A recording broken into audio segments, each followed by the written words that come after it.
Hello, welcome to 5th generation hobby shop. Re-review tayo ng unit ni Sir Alan, Fernando Alan, Zamboanga del Norte. So yung unit ni Sir ay Magfire Ultra. This is multi-shot brake barrel. Kanina yung ni-review natin is the Benjamin Prowler. Yun po yung single shot.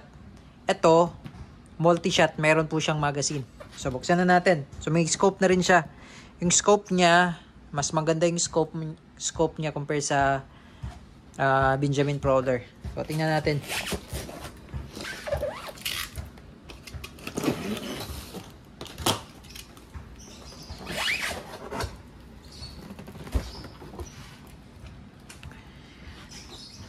Okay. So, ito po yung magazine niya, guys. Ayan. Ayan po yung magazine niya. This is 10 shots. Yes. So, ang laman po nito ay 10. 10 caliber 22. So, ingatan lang natin itong magazine kasi pag walang magazine, hindi natin magagamit yung unit. Kailangan may magazine. So, hindi siya pwedeng i-single shot pag nasira yung magazine. So, ingatan lang po natin mabagsak kasi plastic lang po yan. Mamaya, maglo-load tayo ng bala.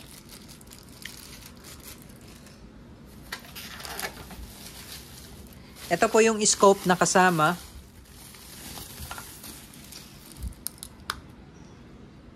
Yan. Mas maganda yung scope niya kesa sa Prowler. Yan yung kasama niya, scope.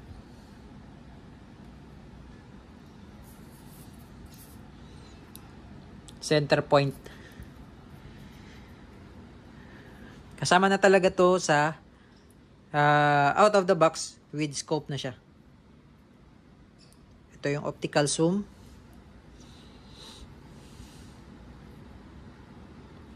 Okay.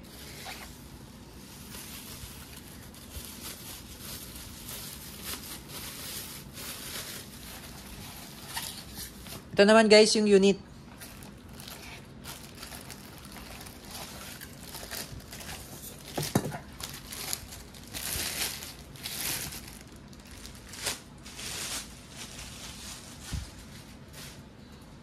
Okay, so ito siya guys. Papakita ko lang.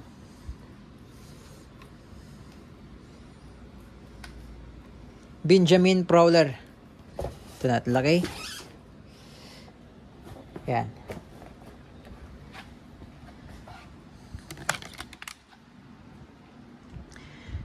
So, bali, yung magazine, dito po yan ini-insert. Yung rifle po, ay meron siyang iron sight.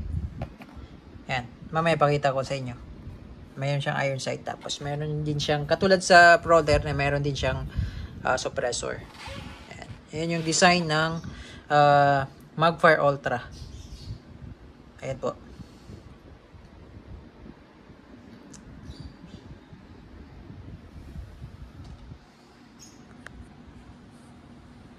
Pakita ko naman po yung kabila.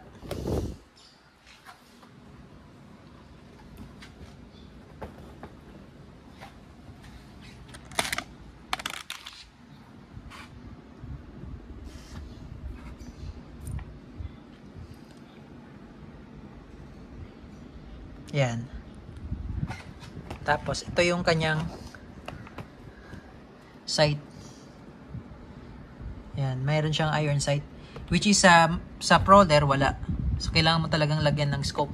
So, ito, magagamit mo siya kahit walang scope. Dahil meron siyang iron sight. Ayan. Meron siyang sight. Adjustable po yung sight niya. Windage at elevation. Ayan. Ito naman yung sa sling. Gusto nyo lagyan ng sling. So, ayan po yung Magfire Ultra caliber 22 na may magazine. So, multi-shots po siya. Ayan.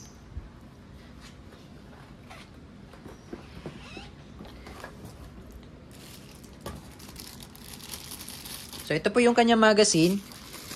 Ingatan lang po natin talagang malaglag, masira, kasi hindi na natin magagamit pag wala yung magazine. Wala tayong available na magazine. Ngayon, ito po yung bala na kasama, Humarex Cobra. This is 1.02 grams or 15.7 grains pointed. Okay. Okay, so paglo-load ng pellets, ganito lang po. So yung nose, tsaka yung head, meron naman po indicator eh. Ayan, may indicator po yan. Kung saan nyo po ipapasok yung pellets at kung paano po ang position ng pellets. Ayan. So, pasok mo lang siya dyan. And then, iikot nyo po. Ayan, iikot nyo po ito. Ayan. So, ganito lang po. Load ng pellets. And then, iikot nyo lang ito. Ayan. Hanggang sa mapuno. So, meron pa tayong, maglo-load pa tayo ng hanggang 8.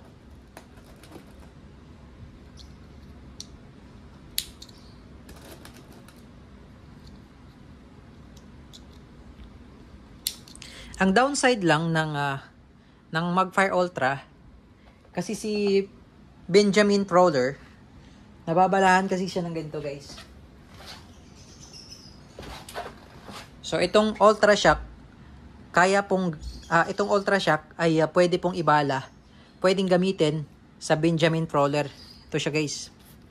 So, this is 25.39 grains. Compare dito, this is 15.7. This one is 25.39 grains. Itong bala na to, guys, ay hindi pwede sa Magfire. Kasi hindi siya magkakasya. Masyado siya malaki. Yan. Masyado siya malaki. Pero ito, pwede po ito sa Prowler. So, yun lang ang downside ni Magfire. Kasi, namimili siya ng bala. So, yan o. So, hindi siya pwede kasi nai-insert pero hindi siya umiikot. Yan o. Napapasok naman siya pero hindi siya naiikot kasi malapad. Mahaba pala. Mahaba. So, hindi mo siya malo-load. Kasya siya dito sa butas pero hindi siya iikot. So, yun lang. So, kailangan pipili ka ng bala na magkakasya dito sa magazine.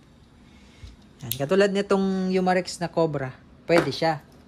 Itong Humarex na Cobra, pwede siya doon. Dahil wala naman siya magazine eh. Yun lang ang kagandahan ni Prowler, kahit na single shot siya, pero pwede mo siyang balahan ng malalaking bala. Katulad nito. Wala nga lang siya magazine. Ayan. So, punuin lang natin. Ang kagandahan naman ni Magfire, ay hindi ka na, kada break ng barrel, hindi ka na maglalagay ng bala. Uubusin mo muna yung 10 bago ka maglagay ulit. So, dito sa Magfire Ultra, break ka lang ng break. Automatic maglo-load po yun. Every break ng barrel. Okay? So, pag puno na, hindi mo na rin maiikot. Katulad nito, puno na, hindi na maiikot. So, check natin kung ilan na. So, 0 na po. So, pag 0, puno na po yan. Meron po siyang indicator eh. Ayan. Tapos, pag niload naman natin sa unit, meron din siyang indicator kung nakailan shot na tayo.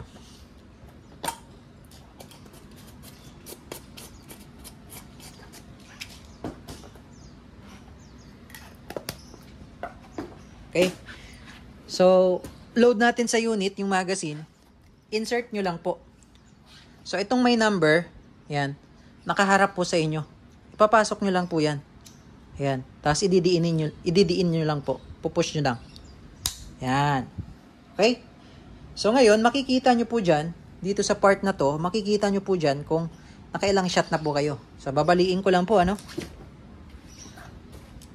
So, pagbabali naman po, paluin nyo lang tong barrel. Pagkapalo, sagad sa dulo. Yan. Then, balik. Okay, so tingnan po natin.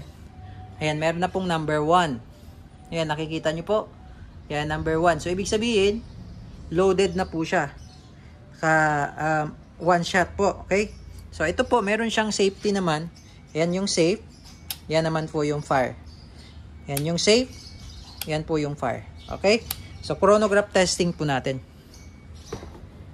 Dito sa box, nakalagay po 975 APS. Pero hindi po natin alam kung anong bala at timbang ang ginamit nila dito. So titingnan po natin kung ilang APS po ito si Magfire Ultra. Ay.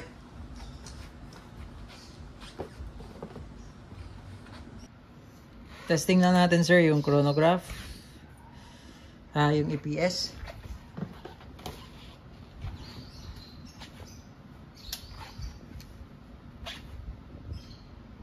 Pairing.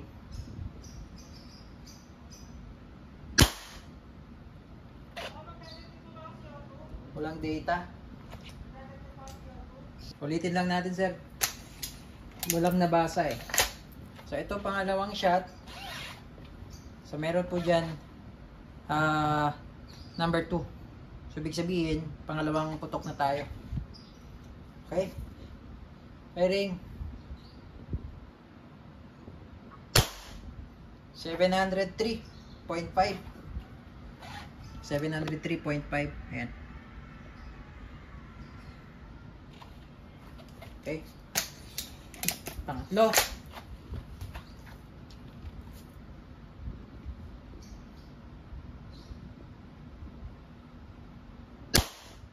$694.7.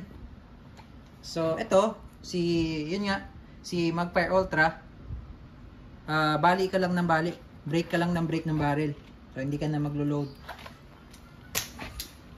At saka malalaman mo kung ilan na lang yung natitirang bala mo dito.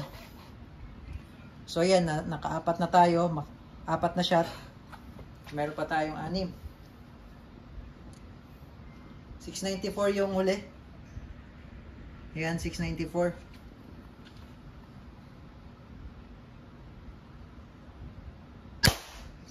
Walang binasa.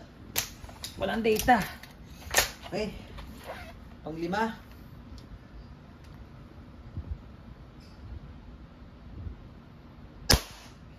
Wala din. Nangyari sa'yo? Chrono.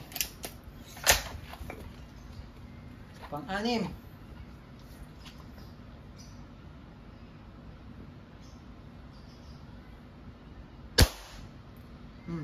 Wala. Tayo nga muna natin. Wala na babasa. Butas-butas na yung bubble wrap. Okay. Pang-7.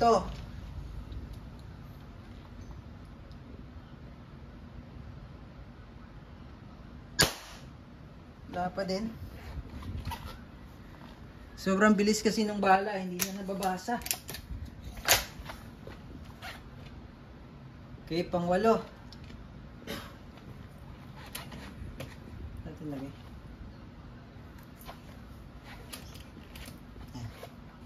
Pang-8. Yan. 729.8. 729.8. So, ayun lang sir. Hanggang sa maubos yung bala, paubusin natin ha.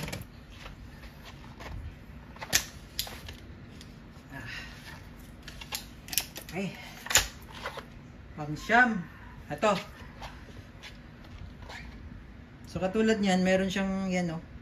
So, ibig sabihin, last one. Okay. So, pag nakita nyo to, wala na. Ubos na. So, pag ibinali nyo yan, wala na yan laman. Wala na. So, pag nakita nyo tong sign na to, yan yung sign na yan, ibig sabihin, wala nang laman. Okay? So, yun lang. Take note, sir, yung Magfire natin, huwag nyo pong papaputukin kung wala pong bala. Huwag po kayo mag-dry fire. Okay? Ngayon, pag mag-release naman kayo ng magazine, hugutin nyo lang po. Ito, hugutin nyo lang yan. Okay? So, yun lamang, sir. All goods na po ang inyong unit Ultra, Magfire Ultra, caliber 22 airgun break barrel rifle by Crossman.